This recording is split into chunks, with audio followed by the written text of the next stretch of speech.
Boa noite, retornando o nosso estudo a respeito da quarta parte do Livro dos Espíritos, né? Esperanças e Consolações.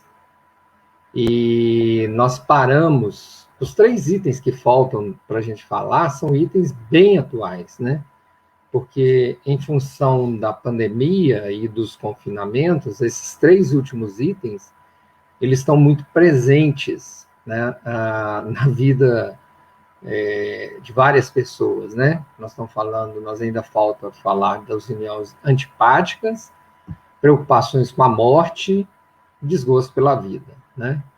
E eu até comentei a respeito das uniões antipáticas, que como nós tivemos que voltar para dentro de casa, várias pessoas começaram a ter muitos atritos com os companheiros, com as companheiras, com os filhos, né? Pais, mães, então tudo isso começou a acontecer conosco, né? Vários de nós, no mundo inteiro tem vídeos falando sobre isso, passamos por um momento agora, como se a gente fala, como vamos dizer, um momento de muita reflexão, né? Todo mundo fala, olha, estamos contaminados por um vírus, mas também estamos adoentados espiritualmente, psicologicamente, em função da obrigatoriedade de nos retrairmos e convivermos menos, fisicamente falando, e muito através de computador, né? Então, isso tem atrapalhado. Então, no item, né, voltando aqui, o item uniões antipáticas, nós estamos falando da questão 939 em diante, né? Então, vamos lá. O Kardec, na 939, ele pergunta: desde que os espíritos simpáticos são levados a se unir, como se explica que, entre os espíritos encarnados, a afeição exista muitas vezes apenas de um dos lados, e o que o amor mais sincero seja acolhido com indiferença e mesmo com repulsa? Além disso, como a afeição mais intensa entre 2 seres pode se transformar em antipatia e, por vezes, até em ódio? Ou seja, ele está perguntando por que, na maioria das vezes, um ama mais do que o outro, é isso que ele quer falar, né? E, às vezes, uma relação que começou tão bem, que a gente achava, nossa, mas que casal perfeito, a separação é uma separação tão difícil, né? Aí a resposta dos espíritos a respeito disso é a famosa, né? Não compreende que é uma punição, embora passageira, né? Ou seja, há casos que é uma punição, né? Mas ele fala que muitos não acreditam perdidamente porque julgam apenas aparências e quando são obrigados a viver em comum, não tardem em reconhecer que tratava somente de uma paixão material. Isso aí que é importante a gente ver, né? Porque, igual ele falou lá em cima, é uma punição. Bom, é uma punição quando realmente faz parte do seu plano reencarnatório. Mas, às vezes, né, a nossa escolha é que é uma escolha material, e quando eu falo material, a gente escolhe pela beleza, escolhe pelo dinheiro, escolhe pelo status, ou escolhe por onde eu vou morar com aquela pessoa, ou seja, não interessa. É uma escolha material, não é uma escolha realmente espiritual. Ele fala, e aí, quando é obrigado a conviver comum, opa, dá para eu fazer aquele sacrifício todo para eu ter esse benefício material que eu gostaria de ter. Então ele fala, ó, estar enamorado com uma pessoa que lhe agrada e que acredita ser possuidora de belas qualidades, isso não é suficiente, né? É o famoso, precisamos comer um prato de sal com a pessoa, né? Convivendo com ela que realmente poderão apreciá-la. E aí que ele começa a falar, olha, quantas uniões que no início eram incompatíveis, mas eles vão se respeitando mutuamente, se conhecem melhor e torna-se um amor terno, durável, maduro e formado na mútua estima. E o contrário também, né? Pode acontecer. Ah, era bom, nossa. Aí a pessoa vira, eu gosto muito da frase, né? Nossa, fulano mudou tanto depois do casamento. Não é bem que fulano mudou, né? As pessoas não mudam assim assustadoramente. É que os olhos da pessoa estavam voltados para outra coisa. Na hora que ela foi exposta realmente a viver junto, né? Ela viu a realidade, né? E aí os espíritos ainda falam, né? Lembrando que quem ama não é o corpo, é o espírito. Se você está amando pelo corpo, então com certeza vai dar errado. E quando a ilusão material se dissipa, aí o espírito vê a realidade. Então isso é um fato. Eu gosto muito eu lembro de uma frase, eu era adolescente, quando a mãe de uma amiga comentou com ela, né, que tinha um colega nosso, regulava idade conosco, e quando eu falo, eu voltei bem, né, no tempo aí, eu devia estar entrando na universidade, uma coisa assim, né, e eu entrei novo na universidade, e aí então o namorado dessa amiga, né, porque ela era irmã de um grande amigo meu, o namorado, ele, assim, de nós era o que mais bebia, né, ele era todo farreiro, aquela festa toda, e eu vivia dormindo na casa dessa família, né, que a mãe conversou com a filha um dia no café. Ela virou e falou assim na frente de todos nós, né? Ela falou assim: você acha ele muito divertido, né? Você acha muito interessante, ele é tão animado, né? Ela falou assim: mas lembra que quando você casar com ele, esse fogo da bebida, ele vai curar na sua cama de casal. Aquilo é engraçado, eu era novo, né? Então, assim, não era para eu aquilo me marcar desse marco. Eu prestei atenção naquela frase, né? A gente, principalmente na juventude, né? Que é quando a gente começa a namorar, procurar as pessoas para se unir, né? As qualidades que você está procurando na pessoa, normalmente são qualidades erradas, né?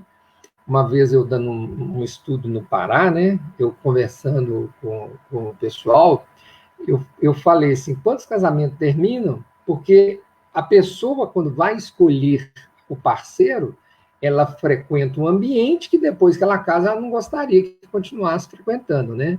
Então eu virava até para as esposas, né? Falei, olha, quando você for conhecer seu marido, você for num baile, numa festa dessas tipo rave, que só tinha gente doida. Uai, o que você acha que você ia encontrar lá? Você ia encontrar o Padre Marcelo tirando ele da igreja? Não é, né? Você não vai encontrar esse tipo de pessoa lá. Então, assim, você tem que ver o ambiente que você frequenta em função de quem você está procurando. Então, o que os espíritos estão respondendo essa pergunta é isso. Quando você está procurando a pessoa, você está procurando ela materialmente, vai dar errado. É isso que eles deixam claro. E o Deck faz um comentário interessante, né? Que ele fala, olha, há duas espécies de afeição, a do corpo e a alma. E normalmente toma-se a do corpo pela outra. Né? A afeição da alma, quando é pura e simpática, é duradoura. A do corpo é perecível. Os que acreditam amar com amor eterno acabam se odiando quando passa a ilusão do corpo. Tá certo? Então é um comentário que o Kardec faz que deixa muito claro essa parte aí.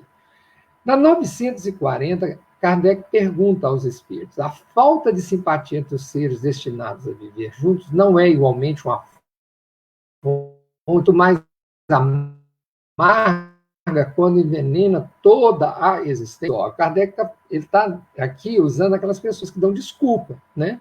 Na minha vida é um sofrimento, aquela pessoa me tira do sério, né? Meu companheiro, minha companheira, né? Os espíritos respondem, com efeito, é muito amarga, mas é uma dessas infelicidades de que os homens são a miúde a causa primeira. Você lembra que eu falei? Eu achei fulana na gandaia, vou usar o termo assim, né, até pejorativo, mas eu achei na gandaia. Aí depois, quando eu caso, eu quero que ela se torne assim, o baluarte do meu exemplo, eu quero que ela se torne, como é que, né, a pessoa ideal. E a mesma coisa para as mulheres, né? Quando o cara, ele já conhece um cara muito farreiro e depois, quando casa, quer que o cara não seja mais, não vai conseguir. Não é assim que as pessoas mudam, né? Então ele fala, ó, o princípio, as suas leis é que estão erradas, né? Deus não quer que eu obrigar a permanecer com a pessoa que nós não temos afinidade. Aquela frase, o que Deus uniu, o homem não separa, é o que Deus uniu. Mas a maioria das vezes, quem une são os próprios seres humanos. E eles se unem por interesses mais vis, desculpa aqui a sinceridade, né? E eu brinco com as pessoas, olha, se você tentar me convencer que quando você foi procurar o seu marido, a sua esposa, você não chegou e deu uma olhada na parte material da vida, você vai contar essa para outro, né? Então, assim, são raros os casais que se conhecem, vão desenvolvendo toda uma afeição espiritual, se conversando e tudo mais, e aí a casa, o mais comum é a pessoa se encantar primeiro pelas belezas ou por alguma graça que a pessoa tenha, graça essa que salta aos olhos, e depois ir se apaixonando cada vez mais pelas qualidades da pessoa, né? Eu tenho uma frase que eu brinco com a minha esposa, que eu digo a ela, falou assim, a Valena, né? Eu falo assim, Valena é a mulher cujos defeitos eu mais amo, né? Porque amar as virtudes dela é muito fácil, né? Eu tenho que amar os defeitos, são os defeitos que tem que desenvolver em nós dois um respeito mútuo, né? Então ele fala, olha, procuro mais a satisfação do seu orgulho e da sua ambição que a felicidade de uma afeição mútua. Então, vai sofrer as consequências desse preconceito.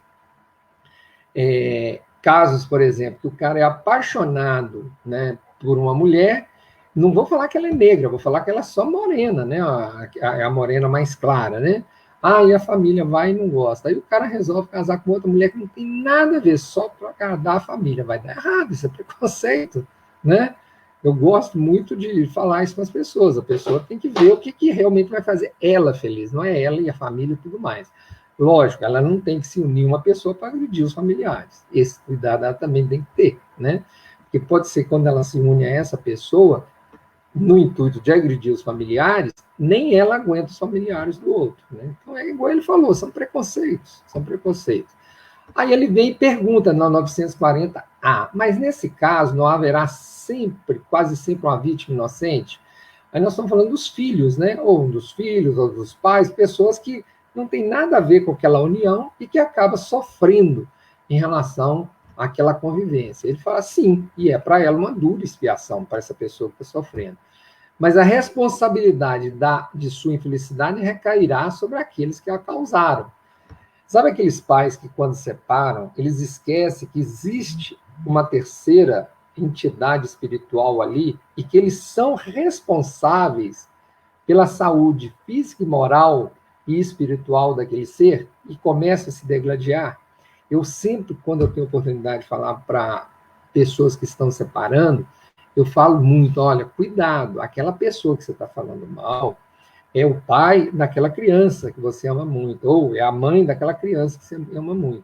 E ela, aquela criança, venera aquela pessoa. Então, não tire isso dela, tá? Você deixa assim, você não precisa fazer esse inferno na cabeça dela, deixa para ela aprender isso sozinho, se realmente for verdade, né?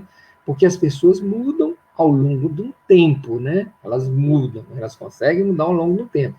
Não é da noite para o dia, casou, mudou, não é assim, né? E aí ele fala, ó, a luz da verdade tiver penetrada em sua alma, ela buscará o conforto na fé no futuro. De resto, à medida que os preconceitos se enfraquecerem, as causas dessas infelicidades íntimas também desaparecerão. Foi o que eu comentei aqui, né? Iniciando agora mais um novo item, né, que é o item com a preocupação da morte, né? Boa noite, Anderson, boa noite. A preocupação com a morte, isso está muito, desculpa, isso está muito presente nos nossos nos dias de hoje, né? Eu viajei no final do ano para visitar meus pais com o coração pequeno, né? Por aquela preocupação, eu falei, meu Deus, e se eu for quem vai levar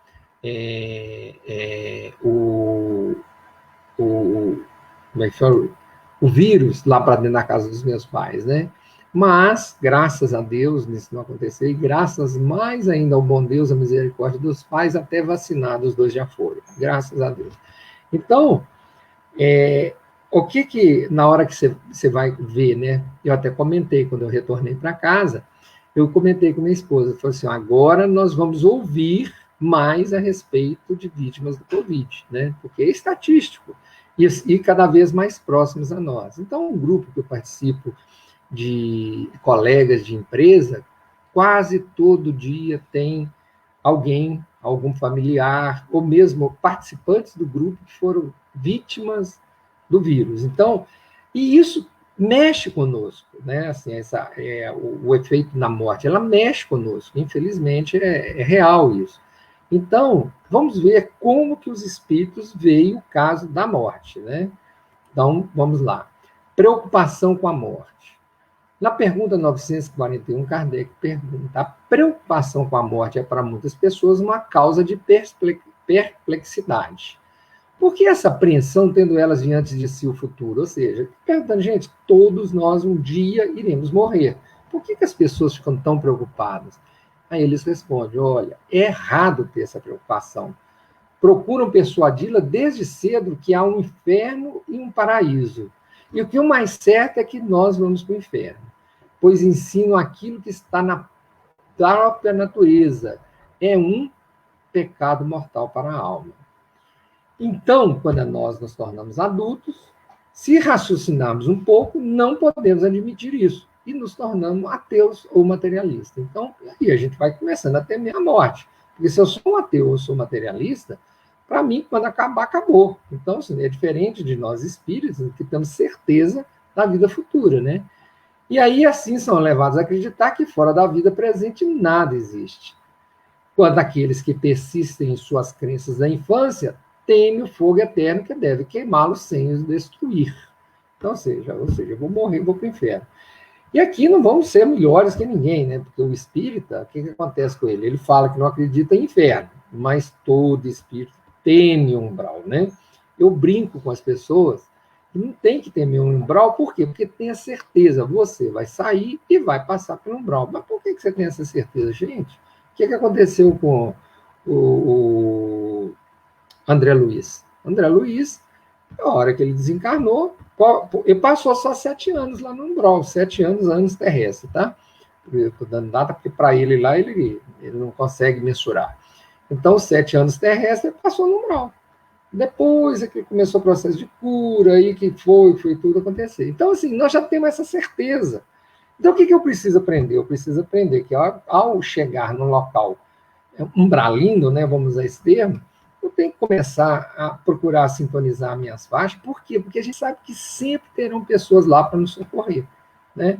Então ele fala, ó, a morte não inspira nenhum temor ao justo, porque com a fé ele tem a certeza do futuro, né? Então, se você já tem a certeza, está lá.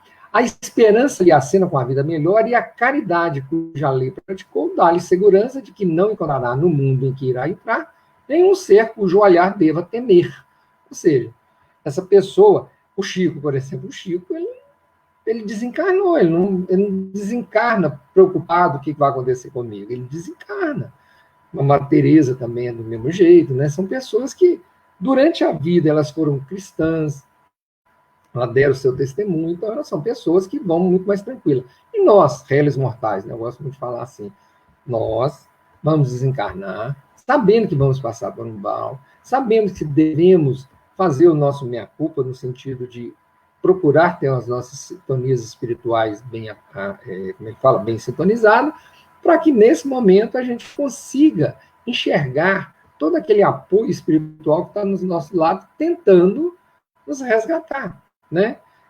A mãe do André Luiz tentava resgatá-lo, ficava do lado dele, ele não conseguia enxergar, né? Ele não conseguia nem enxergar, conseguia comunicar com ela, né? Não vamos falar nem nisso. E interessante foi o comentário do Kardec, do Kardec, porque ele fala sobre o homem carnal e sobre o homem moral. No homem carnal, ele fala que ele é mais ligado à vida corpórea do que à espiritual. Tem na terra suas penas e seus prazeres materiais. Então, felicidade para ele é essa satisfação ilusória das coisas, dos desejos dele terreno. E ele perpetua estados de ansiedade e angústia, porque a vida, quando mexe com ele, atrapalha. E ele acredita deixar na terra todas as suas afeições e todas as suas esperanças. E esse é um homem carnal. Então, esse homem vai sofrer quando morrer? Lógico, vai sofrer. Porque vai dar nele a sensação de perda. Larguei para trás tudo. Ele não consegue enxergar. Voltei para dentro do mundo a que pertencia. Ele não consegue ter essa visão. É onde Kardec vem falar sobre o homem moral, né? Que se eleva acima das necessidades fictícias criadas pelas paixões. Os prazeres desconhecidos ao homem material. Ele tem prazer que neste mundo a gente não reconhece, né? Mas para ele é prazer. É igual o Chico. O Chico, ele tinha prazer em ajudar. Madre Teresa mesmo, que eu acabei de falar, né? Ela tem uma frase famosa, que ela tinha prazer em ajudar. Então, são pessoas que são pessoas morais, né? A moderação de seus desejos dá ao seu espírito calma e serenidade.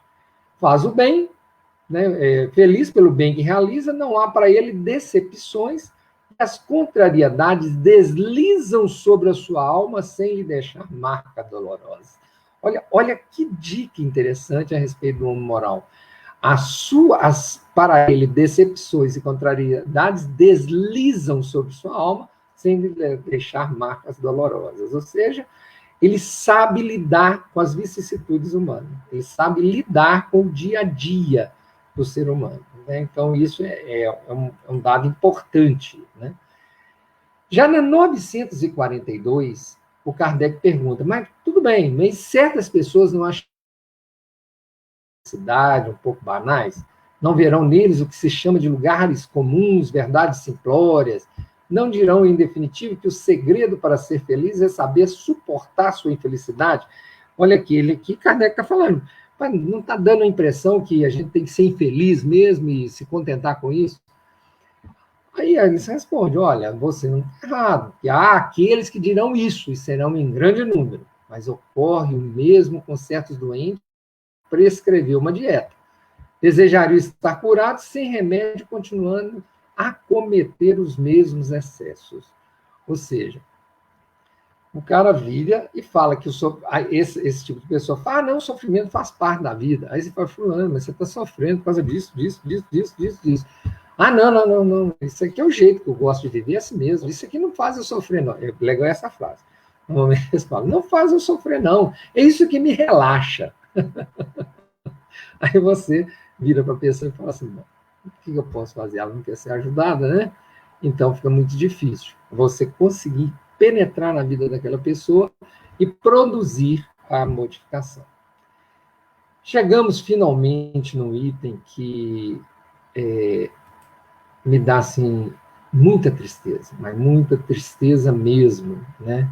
Nós chegamos no item que fala sobre o suicídio. Eu me espantei antes de... Estava aguardando o momento de eu entrar, e eu me espantei. É considerado a terceira doença mais séria da Terra, né? Essa organização OMS, né, Mundial da Saúde. E atinge uma faixa de idade em que a faixa de idade de jovens, né? Abaixo de 30 anos e acima de 15, e tem casos acima até de 10, né? Eu fiquei extremamente espantado, né? Numa estatística em que eles comentam que ao final desse nosso estudo, 15 minutos depois, alguém no Brasil vai ter tirado a sua vida por causa do suicídio. Vai atentar contra a própria vida e vai conseguir por causa do suicídio. Né? O suicídio é uma doença espiritual, uma doença psicológica muito séria, né? Que tem que ser tratada. Quem já teve o dissabor de socorrer uma pessoa que atentou contra a vida, sabe o que eu estou falando, né? É uma coisa muito séria, que tem que ser levada a sério, né? Os familiares têm que apoiar as pessoas, né? Para que elas não procurar ouvir, conversar entre si, para evitar que uma coisa dessa natureza venha acontecer, né? Então, nós vamos ler aqui e lembrar que é uma obrigação quase que moral nossa, cada vez mais a gente entender esse processo para podermos trabalhar na seara do Pai, evitando essa doença, né? Graças a Deus tem aquela campanha que surgiu no mundo, né, o Setembro Amarelo, que no Brasil parece que começou em 2015, porque esse processo traz luz sobre um assunto que normalmente as famílias tinham vergonha, né, de manter escondido. E às vezes é falta até de diálogo, uma coisa assim, aproximação, porque a pessoa está pedindo socorro e a gente não está conseguindo entender nem ouvir, né? Então é um assunto muito, muito, muito sério, tá certo? Então vamos lá. Desgosto pela vida, suicídio. É um item grande, tá? Provavelmente nós não vamos conseguir terminar, porque nós estamos já faltando só 3 minutos. Mas vamos lá. De onde vem o desgosto pela vida que arrebata alguns indivíduos sem motivos plausíveis? Efeito da ociosidade, da falta de fé e muitas vezes da saciedade. Para aqueles que exercem suas faculdades com objetivo útil e segundo as suas aptidões naturais, o trabalho nada tem de árduo e a vida escoa-se mais rapidamente.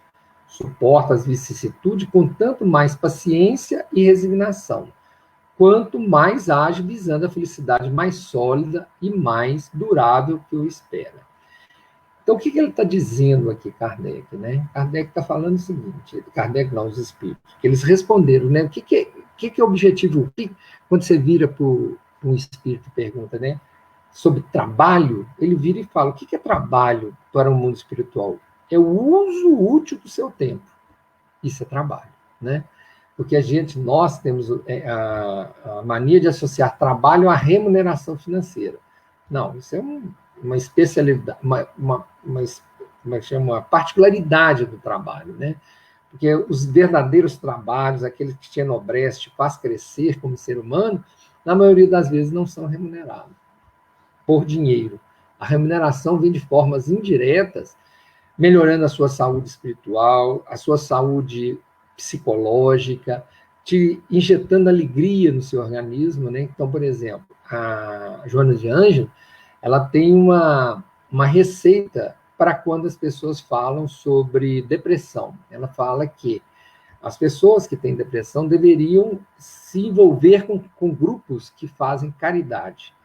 E ela fala que é um santo remédio. Né? O próprio Chico, quando começava a se sentir mais para baixo, ele falava que ele saía e ia visitar as comunidades carentes na periferia da cidade, porque ele sempre voltava melhor, ele sempre voltava agradecido a Deus.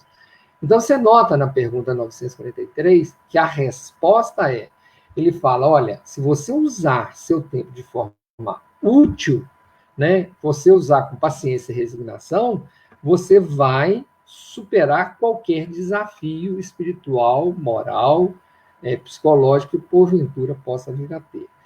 Esse assunto é um assunto muito sério, nós já estamos chegando no final da nossa hora, né, porque às 20 horas nós já temos outro companheiro, se não me engano, hoje é um companheiro, uma irmã que vai falar conosco aqui. Então, eu não vou tomar tempo, vou agradecer a presença de todos vocês, que esse é um assunto muito sério, eu não gostaria de falar cada uma das perguntas e respostas de forma rápida. Eu gostaria de que a gente tivesse a elas para conversar, para explicar com mais detalhe. Porque esse item que nós estamos começando a ver agora é um item muito sério, que todos nós deveríamos levar muito a sério, porque nos assusta muito quando uma atitude, né, de alguém atentar contra a vida próximo a você, né? Desejo a todos um excelente resto de quinta-feira, né? E que o final de semana que se aproxima seja um final de semana abençoado, recolhido em casa, né? Com todos os seus familiares e com as bênçãos do Pai. Muito obrigado pelo carinho de vocês e até terça-feira da semana que vem, tá bom? Um abraço a todos.